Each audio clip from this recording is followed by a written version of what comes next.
구약성경 창세기 39장 1절부터 6절입니다. 구약성경 창세기 39장 1절부터 6절 제가 빠르게 읽어드리도록 그렇게 하겠습니다.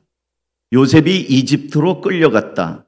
요셉을 이집트로 끌고 내려간 이스마엘 사람들은 바로의 신하인 경호대장 이집트 사람 보디발에게 요셉을 팔았다. 주님께서 요셉과 함께 계셔서 앞길이 잘 열리도록 그를 돌보셨다. 요셉은 그 주인 이집트 사람의 집에서 살게 되었다. 그 주인은 주님께서 요셉과 함께 계시며 요셉이 하는 일마다 잘 되도록 주님께서 돌보신다는 것을 알았다.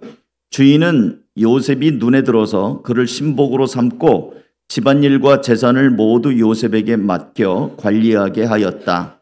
그가 요셉에게 자기의 집안일과 그 모든 재산을 맡겨서 관리하게 한 그때부터 주님께서 요셉을 보시고 그 이집트 사람의 집에 복을 내리셨다. 주님께서 내리시는 복이 주인의 집안에 있는 것이든지 밭에 있는 것이든지 그 주인이 가진 모든 것에 미쳤다. 그래서 그 주인은 자기가 가진 모든 것을 요셉에게 맡겨서 관리하게 하고 자기의 먹거리를 빼고는 아무것도 간섭하지 않았다. 요셉은 용모가 준수하고 잘생긴 미남이었다. 아멘. 이 시간에 앞길이 잘 열리는 사람이라는 제목으로 우리 소개해드린 김태준 목사님께서 말씀을 전해주시겠습니다. 우리 나오실 때 반갑고 환영하는 마음으로 우리 박수 한번 하고 맞이하겠습니다. 목사님 어서 오십시오.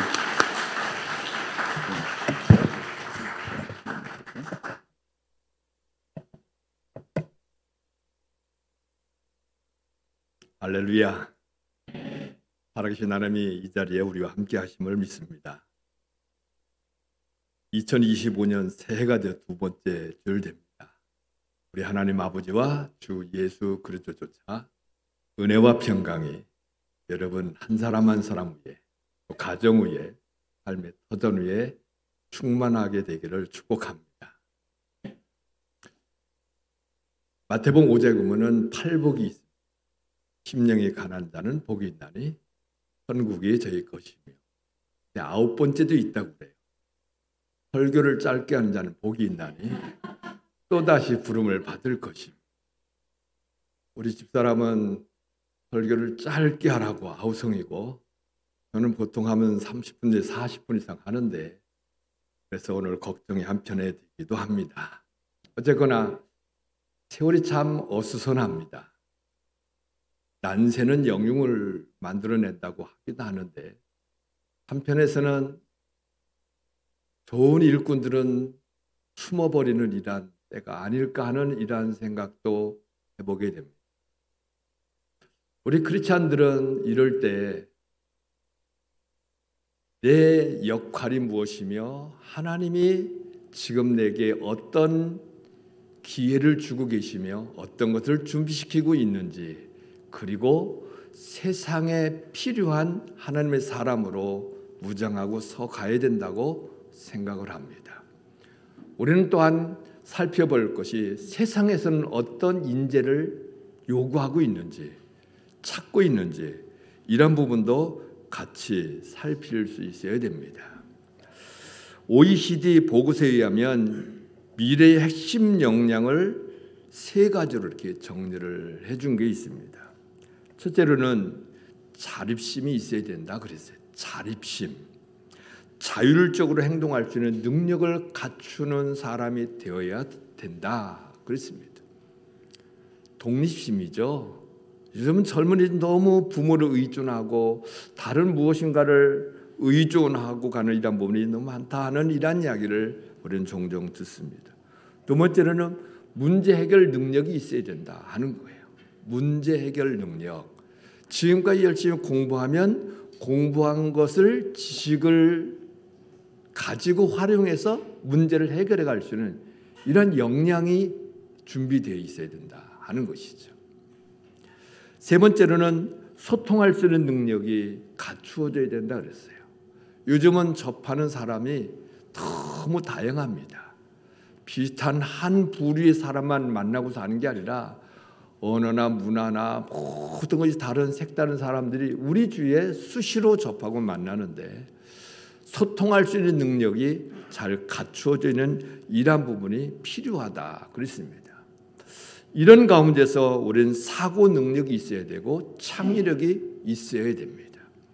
세상이 요구하는 그러한 인재들을 찾는 이러한 부분이에요. 요즘은 큰 회사에서는 어느 대학을 나왔느냐는 보지도 않는다고 합니다. 그 사람의 역량이 어떤 것을 갖추어 있고 인성이 어떻게 갖추어져 있는가 이런 부분을 중심으로 본다고 그러죠. 어떤 분이 회사에서 인터뷰를 하면서 인사 관련 이런 부분을 아주 탁월하게 한 분이 있었어요. 그래서 어떤 분이 물었습니다. 당신은 어떻게 이렇게 이런 일들을 역할을 잘합니까? 그 비결이 뭡니까? 라고 물었더니 그분이 하는 말이 제 부모님이 제가 하고 싶은 걸 하고자 할 때 한 번도 하지 말라고 한 적이 없습니다. 하고 싶은 걸 다 해보면서 컸다는 거예요. 그러면서 아버님이 이런 말씀하셨대요. 공부만 할 줄 알고 아무것도 할 줄 못한 사람이 제일 부끄러운 사람이다 그랬어요. 우리는 자녀를 어떻게 교육을 시켜요? 아무것도 하지 말고 뭐만 하라래요? 공부만 하라고 그러는데 우리 사회는 공부만 하는 사람, 다른 건 할 줄 모르고 공부만 할 줄 아는 사람, 어쩌면 제일 부끄러운 사람, 어쩌면 쓸모없는 사람, 그럴 줄도 모른다는 것입니다. 이런 내용이 성경에는 없고 세상에서만 하는 이야기인가? 이렇게 질문할 때 저는 아니라고 생각해요. 세상에 찾는 인재들, 일꾼들, 우리가 그와 같은 역량을 갖춘 사람으로 준비되고서 가야 됩니다. 그리고 우리 자녀들도 이와 같은 사람으로 서갈 수 있도록 우리는 준비시켜 가야 된다고 생각합니다. 본문에 있는 말씀은 요셉의 이야기입니다. 저는 요셉이 제가 지금 말씀드린 이런 역량을 기회를 따라 다 준비하고 왔다고 생각합니다. 요셉의 이야기를 통해서 우리는 세상에 찾는 역량, 세상의 기준 속에서 말은 그보다 더 뛰어나야 되고 그보다 한 걸음 더 올라가야 돼요. 그 내용을 오늘 본문에서 요셉을 통해서 우리에게 가르쳐주고 있다고 생각을 합니다. 이야기는 본문의 내용은 어려운 내용이 아니죠. 요셉이 아버지 사랑받고 크다가 형제들의 미움을 받아서 죽을 뻔했다가 팔려서 종이 됐죠. 종이 돼 팔려갔는데 애굽에까지 내려가서 이 요셉을 산 사람이 시위대장 보디발, 경호대장 보디발이 이 요셉을 샀다는 것이죠. 그리고 사서 그 가정에서 일어난 일들을 간단하게 오늘 보여주고 있는 내용이 본문에 있는 내용입니다. 특별히 6절에 보면은 이 요셉이 굉장히 미남이라고 부럽죠? 남자들이 부러워해야 되나 여자들이 좋아해야 되나 굉장히 아주 용모가 빼어나고 미남이라고 이야기했는데 근데 그거보다 더 중요한 단어가 있습니다. 그것이 바로 개역 개정 성경에서는 형통한 자라고 2절에 이렇게 기록되어 있는데 우리 세번역에서는 앞길이 잘 열리는 그다 이렇게 표현을 했습니다. 이 단어의 원문의 의미는 사람이란 단어와 번영이라는 단어가 합하여 된 단어예요. 그러니까 번영의 사람, 번성의 사람 이런 의미입니다. 우리는 세상에서 요구하는 것을 갖출 뿐만 아니라 그보다 더 뛰어나게 번영의 사람이 돼요. 번성의 사람, 번영의 사람, 형통한 사람, 일이 되는 사람, 앞길이 열려가는 이러한 사람이 돼요. 길을 가다가도 파란 불이 쫙 열려 있으면 신나게 달리다 보면 금방 또 빨간 불이 바뀌어갖고 서야 되는 때가 있는가 하면 빨간 불이네 하면서도 가다 보면 순간순간 파란 불로 척척척척 열려서 길을 쫙 뚫고 갈 수가 있어요. 세상에서는 많은 일을 할 때 안 된다, 안 된다, 안 된다 하는 것도 많아요. 그런데 어떤 사람이 하면 안 된다고 하는 것이 되고 열리고 풀려가는 일하는 경우가 있고, 잘 돼, 잘 돼, 잘 돼, 잘 돼. 그래가지고 나도 잘 된데 같이 가야지 하고 딱 뛰어들면 안 돼, 안 돼, 안 돼로 갈 수도 있어요. 무엇 때문에 그럴까요? 무엇이 이렇게 다르게 만들어낼까요? 내가 어떤 사람이냐에 따라서 다르다는 거예요. 내가 어떻게 준비되고 내가 어떤 사람이냐, 그래서 어떤 사람이면 잘 되고 어떤 사람이면 안 되고 이런 일이 일어난다, 이런 이야기죠. 그래서 여기 있는 말씀처럼 앞길이 잘 열리는 사람은 뭘 해도 되는 사람. 우리는 그런 사람이에요. 그럼 뭘 해도 된다는 사람은 어떤 특징이 있는가? 여기 몇 가지를 좀 가르쳐 주세요. 3절에 보면 그렇게 말씀하고 있죠. 그 주에는 주님께서 요셉과 함께 계시며 요셉이 하는 일마다 잘 되도록 주님께서 돌보신다는 것을 알았다. 여기 보면은 하는 일마다 잘 된다는 거예요. 범사에 형통한다는 거예요. 이제 개역개정에는 2절에도 형통이라는 단어가 있고 3절에도 형통한 단어가 있는데, 하는 일마다 잘 된다, 이런 말인데, 앞에 있는 형통이라는 단어는 번영의 사람이란 거 연결되고, 여기에서 쓰여진 3절에서 쓰여진 단어는 그냥 성공한다, 이런 의미예요. 성공한다. 뭘 해도 성공한다, 일을 해낸다, 그런 의미의 말씀입니다. 그러니까 앞길이 열린 사람은 뭘 해도 잘 된다, 이런 얘기. 또 그 다음에 보면 4절에 보면 이런 말씀이 있습니다.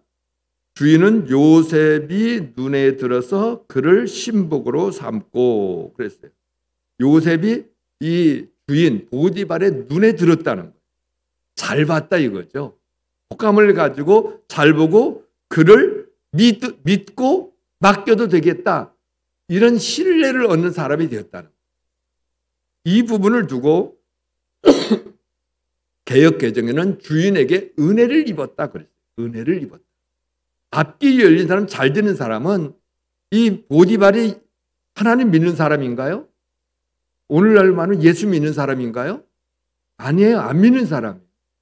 안 믿는 사람에게 은혜를 얻었다는 거예요. 좋게 보여서 신복으로 삼을 만큼 신뢰를 해주는 이런 사람이 되었다는 거예요. 앞길이 열린 사람은 안 믿는 사람에게도 은혜를 얻고 신뢰를 얻고 신뢰관계가 깊이 형성되는 이러한 자리로 가게 된다는 거예요. 또 하반절은 그랬죠. 집안일과 재산을 모두 요셉에게 맡겨 관리하게 했다. 일을 맡기는 역사가 일어나요. 잘 되는 사람은 자꾸 일을 맡겨요. 안 되는 사람에게는 맡겼던 일도 회수하고 빠져. 하지만 잘 되는 사람은 이것도 해줘, 이것도 해줘, 이것도 좀 해, 이것도 좀 해야 돼. 그리고 갈수록 중요한 일, 갈수록 깊은 일, 그걸 자꾸 맡기는 거예요. 요셉은 그런 자리로 가는 거예요. 결국 보디발은 어디까지 일을 맡겨요? 가정에 있는 모든 일, 자기 아내에게는 모든 일을 다 맡기는 이런 자리로 가게 되죠. 앞길이 열린 사람은 5절에 보면 이런 말씀이 기록이 되어 있습니다. 5절을 보십시오. 그가 요셉에게 자기의 집안일과 그 모든 재산을 맡겨서 관리하게 한 그때부터 주님께서 요셉을 보시고 그 이집트 사람의 집에 복을 내리셨다. 이집트 사람의 집에 복을 내리셨어요. 그러니까 보디발의 집은 잘 되는 거죠. 근데 그것만 보면 안 돼요. 왜 이집트 사람의 복이 임했고 하나님이 복을 내리셨나요? 성경을 잘 보시면 중간에 그랬죠. 주님께서 뭘 보시고요? 요셉을 보시고 복을 내렸다는 거예요. 요셉이 일을 맡고 요셉이 책임자가 되어서 일을 할 때 그때부터 하나님이 복을 주셨는데 복을 받은 것은 보디발의 집에 복이 받은 거예요. 요셉은 노예예요, 노예. 그 가정의 재산의 일부라고 말하는 그러한 존재예요. 그런데 요셉을 보고서 요셉을 인하여 복을 주셨다. 저는 우리나라가 요즘은 굉장히 어려움이 있는 이란 가운데 있지만 그래도 세계에서 이만큼 잘 살 수 있었던 근본 이유가 무엇일까? 이렇게 질문하면 정치를 잘해서 그렇다. 맞아요? 경제인들이 돈을 잘 벌도록 해줘서 그렇다. 맞아요?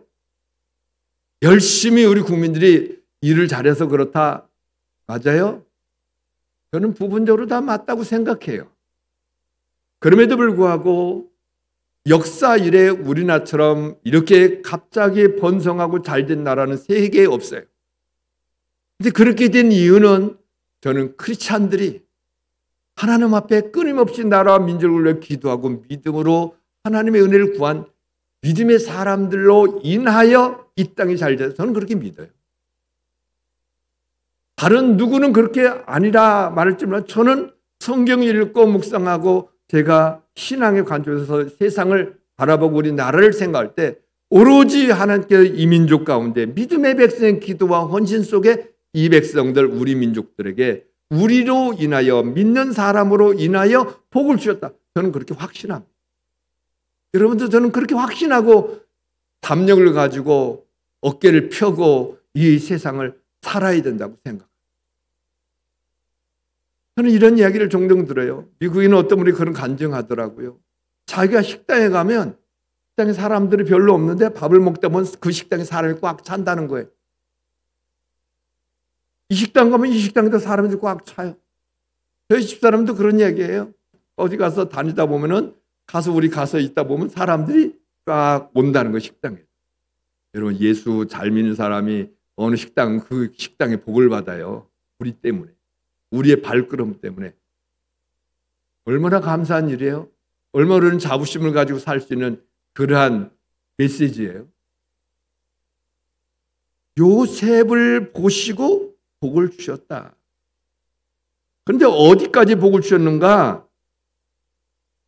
하반절에 보면 그렇게 말씀하고 있습니다. 주인의 집안에 있는 것이든지 밭에 있는 것이든지 그 주인이 가진 모든 것에 미쳤다. 정신의 돈 미친 게 아니라 영향력이 같다. 이런 의미예요. 그러니까 요셉을 인하여 보디발의 집에 관련 있는 모든 것은 다 복을 받았다. 저는 우리가 앞길이 열린 이런 사람 되어 살면 나와 관련 있는 모든 것에 복이 임하는 줄 믿습니다. 그게 성경 원리예요. 어디까지 복이 임하느냐? 나와 관련 있는 사돈의 팔촌까지 연결시키면 거기까지 다 복이 임하는 이 자리로 간다는 거예요. 너무 놀라운 말씀을 우리에게 해주고 있는 거예요. 또 6절에 보면은 아까도 언급했지만 이렇게 말씀하고 있습니다. 제일 하반절에 보면은 주인이 다 맡겼다는 내용과 더불어 요셉은 용모가 준수하고 잘생긴 미남이었다. 옛날에 이런 노래가 있어요. 어떤 노래가냐면 얼굴만 예쁘다고 여자냐? 마음이 고와야지 여자지. 요셉이 얼굴이 잘생겼다고 미남이고 용모가 준수하다고 단순히 그렇게 표현하는 것일까? 저는 묵상할 때 그렇게 느껴지지가 않아요. 요셉의 마음가짐이 밝고 건강하고 아름다우니까 그게 바깥으로 발산되어 나와서 준수하고 미남이고 아름답고 빼어나다 그런 표현을 한다고. 아무리 조각처럼 아름다워도 속이 시커멓고 성품이 안 좋으면 얼굴로 나타나는 것도 싸납고 같이 있고 싶지 않은 불안이 안 생기는 거예요. 그거 다 진짜 아름답고 멋있다, 함께하고 싶다 이런 생각이 안 생긴다 이런 얘기. 그러니까 이런 걸 볼 때 요셉은 성품이 잘 준비되어 온 이런 사람이 아니겠나 이런 생각을 하게 되어집니다. 요셉은 앞길이 열린 사람, 형통한 사람, 번영의 사람으로 이렇게 되어 있어요. 그러니까 그의 앞길도 그와 같이 잘 열려 갈 것이라고 생각이 되죠. 그런데 우리가 처한 환경은 지금 너무 열악합니다. 경제적으로 지금 세계적인 이 AI 시대에 우리가 자꾸 뒤처져 있고요. 반도체는 자꾸 밀려가고 있고요. 어려워지고 있어요. 취직도 잘 안 되고 있어요. 직장에서 사람 뽑지 않고 자르기만 하고 있어요. 우리는 어디 가서 일을 해야 되고요. 어렵다고 이렇게 말을 할 수 있습니다. 근데 다시 한번 생각하면 요셉의 처한 환경과 우리가 처한 환경을 비교하면 어디가 더 열악하고 어디가 더 그래도 괜찮을까? 이런 생각하면 1절에 보면 그렇게 말씀하고 있습니다. 요셉이 이끌려 애굽에 내려가서 감에 바로의 신하 신의 대장 애굽 사람 보디발이 그를 그리로 데려간 이스마엘 사람의 손에서 요셉을 샀다. 그러니까 요셉은 사랑받는 아들이었다가 한순간에 노예가 되었어요. 그 당시 노예는 주인이 생사를 한 손에 쥐고 있는 이러한 사람. 죽이기도 하고 살리기도 하고 팔아버릴 수도 있고 그런 사람이에요. 그러니까 가장 비참한 사람. 이런 사람인데 성경은 앞길이 열린 사람이다. 번성의 사람이다. 이렇게 말하고 있는 거예요. 그러니까 여러분 우리가 내가 어떤 환경에 처해 있느냐 어떤 형편에 있느냐 그게 불평하고 그게 내 삶을 옥죄는 걸림이 되는 그게 아니라 사실은 내가 어떤 사람이 되어 있느냐가 중요한 것이지 내가 지금 처해 있는 환경이 어떤 환경이냐 이게 중요한 것은 아니라는 거예요. 내가 준비가 되어 있다면 사막 같은 황무지 갖다 던져놔도 거기서 생존하고 거기서 살아남고 거기서 잘 되고 거기서 형통한 이런 길을 갈 수 있다는 거예요. 성경 그걸 가르쳐주고 있어요. 그래서 우리의 환경을 탓하지 말고 우리의 여건을 불만으로 품지 말고 이 가운데서 내가 어떤 사람이 되어야 될 것인가를 살피고 준비하는 이게 필요하다는 거예요. 그러면 앞길이 열리는 형통한 자가 되는 비결이 무언가?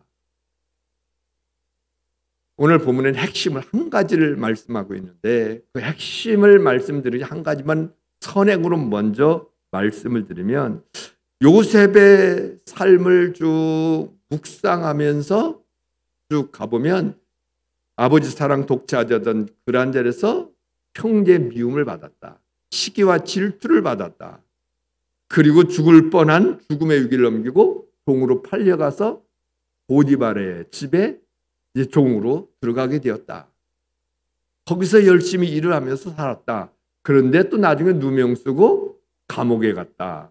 거기서도 2년 이상 또 이렇게 오래 있다가 나중에 애굽의 총리가 되었다. 이 여정이 무엇을 우리에게 전해주고자 하는 메시지가 있는가? 요셉의 인생의 여정 속에 이것이 어떤 여정으로 하나님이 허락하신 것일까? 이렇게 질문할 때 저는 하나님께서 요셉을 준비시켰다 이렇게 믿어요.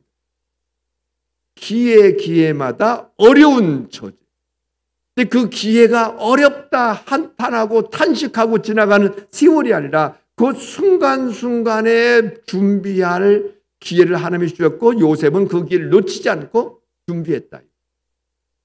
가장 낮은 자리로 내려가는 걸 경험했어요. 억울함도 거기서 경험했어요. 그럼에도 불구하고 가정 총무까지 되는 이런 걸 통해서 경제를 배웠어요. 감옥에 갔어요. 누명 쓰고. 감옥에 가서 정치인들을 만나서 정치를 배웠어요. 애굽의 총리가 되어서 나라를 다스리는 일까지 이 과정을 통해 기회를 따라 다 준비시켜놓은 여정이었다는 거예요. 그래서 우리는 어렵던 쉽던 형통하던 또 우리에게 여러 매일매일의 삶 속에 주어진 삶의 현장 속에서 내가 지금 무장하고 갈 것이 무엇인가, 내가 지금 준비시켜서 갖춰야 될 것이 무엇인가, 그걸 살펴서 이 어려움 때문에 요걸 준비시키는구나, 요건 어려워서 억지로 해가면서 여기서 뭘 내가 이런 걸 터득하게 되었구나, 이런 마인드를 가지고 어떤 형편 속에서도 수용성을 가지고 이 자리에서 수용해서 내가 배울 게 뭐고 준비할 게 무언가를 살펴가요. 이 세상에서 품위를 갖추고 품격 있는 삶을 살기 위해서는 7가지를 갖추어야 된다고 그럽니다. 아비투스라는 책을 제가 읽고 제가 요약해서 다른 사람도 보라고 했던 적이 있는데, 거기는 7가지를 갖추어야 품격 있는 이러한 삶을 살 수 있다고 그렇게 제시합니다. 이게 뭐냐면 심리 자본이 있어야 된다. 정체성이 바르게 잘 갖춰야 된다는 말입니다. 멘탈이 강한 사람이 돼야 된다. 심리 자본. 그 다음엔 문화 자본. 놀고 생활을 이런 것도 살펴야 된다. 지식 자본. 배움이 있어야 된다. 경제 자본, 신체 자본, 언어 자본, 사회 자본, 이런 것들이 갖춰야 된다. 이런 내용이 저는 우리 자녀를 키워가는 부모 또는 교회에서 차세대를 세울 때 이런 부분을 갖춰갈 수 있도록 준비시켜가는 대단히 중요하다고 생각합니다. 그래야 사회 구석구석에 파고 들어가서 만남이 이루어지고 격식을 갖추고 복음이 들어갈 통로를 열어갈 수가 있습니다.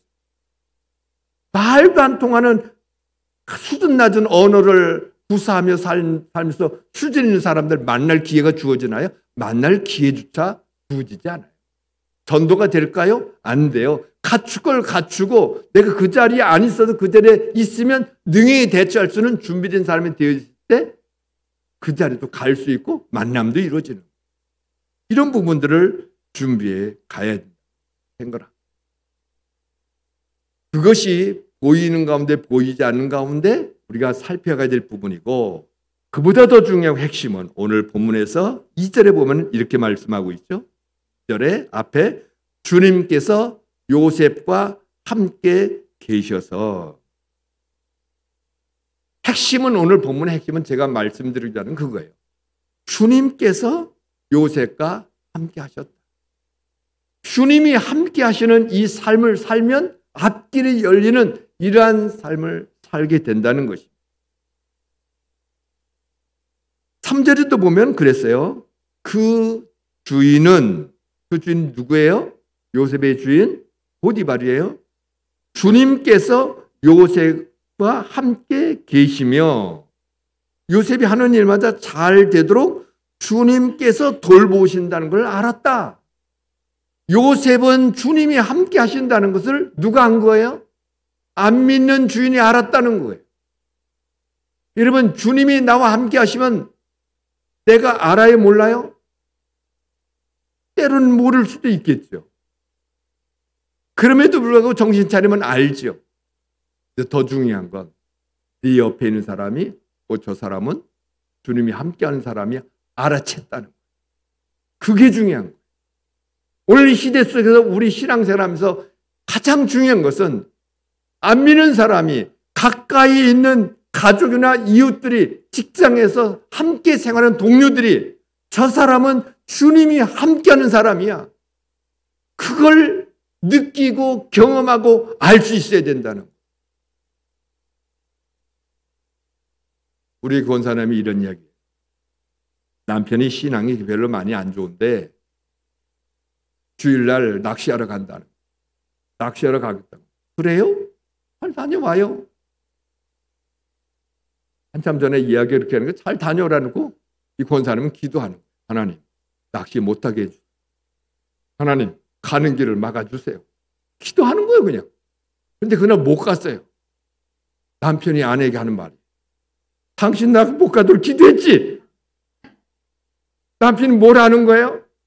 아내가 기도하면 뭔가 막히기도 하고 열리기도 하고 아는 거예요. 하나님이 기도 응답하고 역사한다는 걸 경험 속에서 아는 거예요. 출애굽기 33장 16절에 보면은 모세가 이런 얘기를 합니다. 나와 주의 백성이 주의 목전에 은총 입은 줄을 무엇으로 알리까? 주께서 우리와 함께 행하심으로 나와 주의 백성을 천하 만민 중에 구별하심이 아니니까.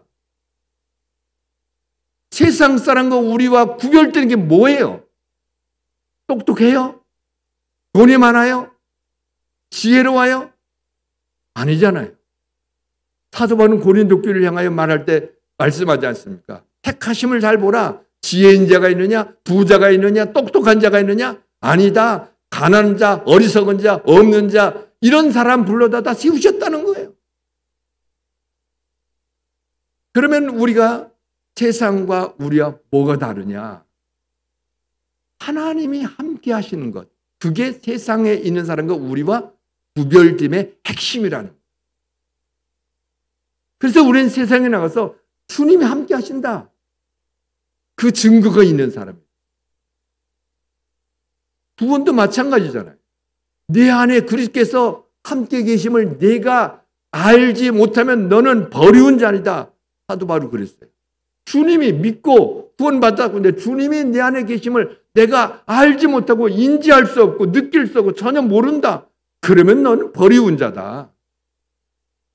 주님이 내 안에 영접했으면 주님이 함께 계심을 내가 느끼고 감지할 수 있고 알 수 있죠. 생명이 들어오셨는데 하나님 생명이 들어왔는데 인간의 생명도 몸속에 들어 잉태하면 처음엔 잘 몰라도 조금 지나면 바로 배에서 생명이 움직이는 게 보이고 아는데 하나님의 생명이 내 안에 들어 내가 어찌 모른다? 말이 안 된다는 거예요.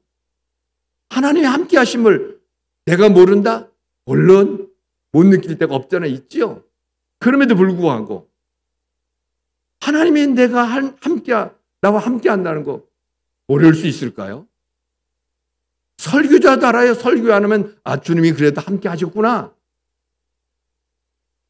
일을 할 때도 일이 되는 거면 주님이 함께 하셨구나. 함께 하신다. 알 수 있어요. 주님이 함께 하심을 내가 손에 쥐고 걸어간 사람 앞길이 열린다.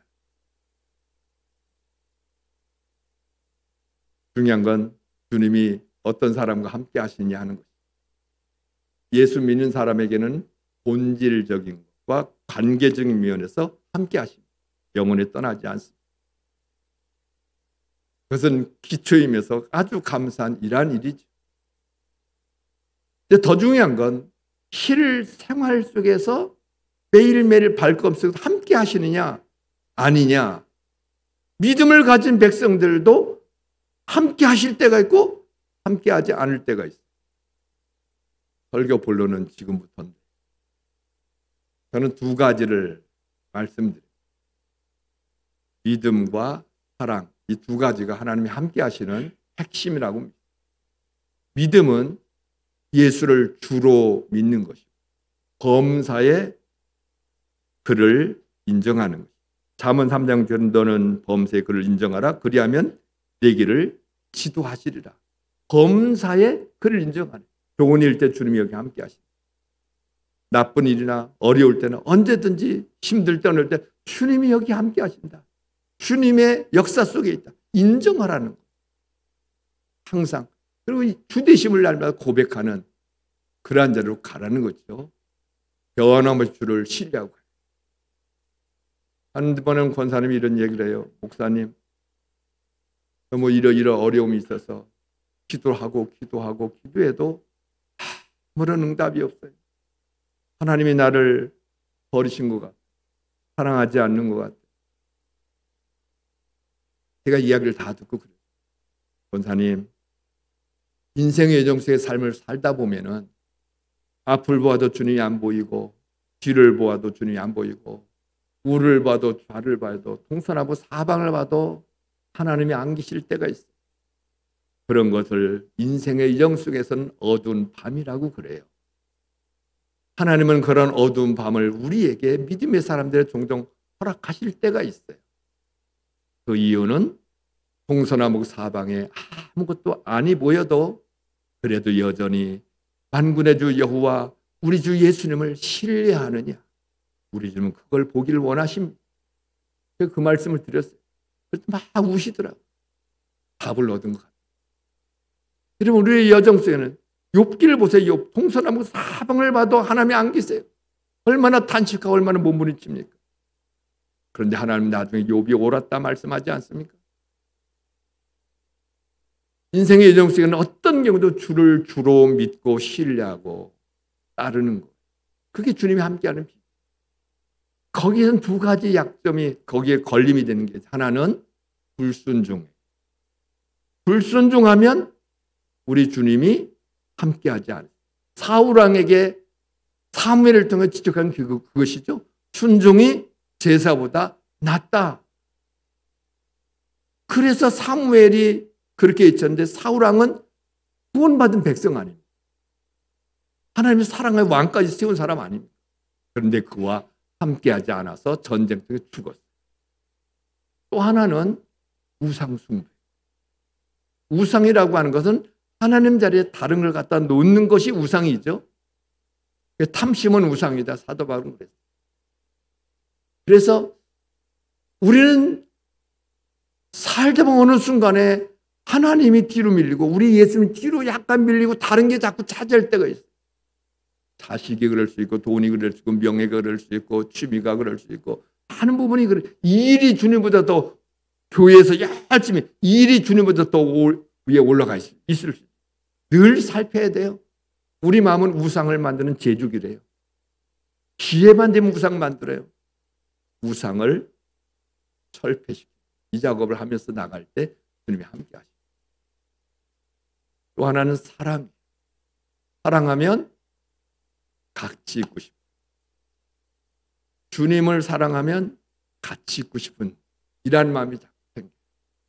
같이 있는 시간은 기도하는 시간. 주님을 사랑하는 사람은 기도하는 시간이 즐거워요. 기도할 때 뭘 구하는 게 아니에요.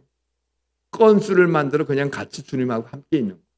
애인하고 데이트하고 만날 때는 중요한 일이 있어서 만나자고 요청하는 거 아니에요.